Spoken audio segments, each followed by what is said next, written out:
নমস্কার বন্ধুরা, আমি আজকে একটা ফুলকপির পকোড়া বানাচ্ছি। দেখুন পকোড়াগুলো ভাজা হচ্ছে। এইগুলো ফুলকপিগুলো দেখুন ছোট ছোট করে কেটে নিয়েছিলাম। সেগুলোকে একটু নুন আর একটুখানি হলুদ দিয়ে এটাকে একটু ফুটিয়ে নিয়েছি, ভাপিয়ে নিয়েছি, যাতে তাড়াতাড়ি সেদ্ধ হয়ে যায়। এখনকার কপিগুলো একটু শক্ত থাকে তো, সেই জন্য। তারপরে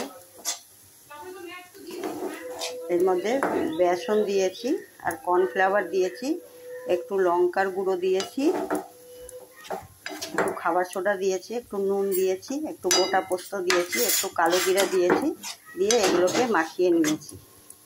দিয়ে এইগুলোকে এখন তেলের মধ্যে ভাজছি। এগুলো তেলের মধ্যে ছেড়েছিলাম, এগুলো এখন ভাজা হয়ে গেছে। এগুলোকে তুলবো। এগুলোকে সন্ধ্যাবেলার স্ন্যাক্সও খেতে পারেন, আবার ভাতের পাতে, ডালের পাতে, নিরামিষের দিনেও এটাকে খেতে পারেন।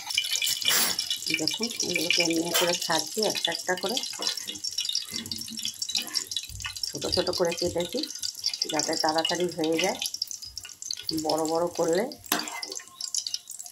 দেরি হয় একটু। দেখুন এগুলো সব ছেড়ে দিয়েছি, এগুলোকে আস্তে আস্তে উল্টে দেব।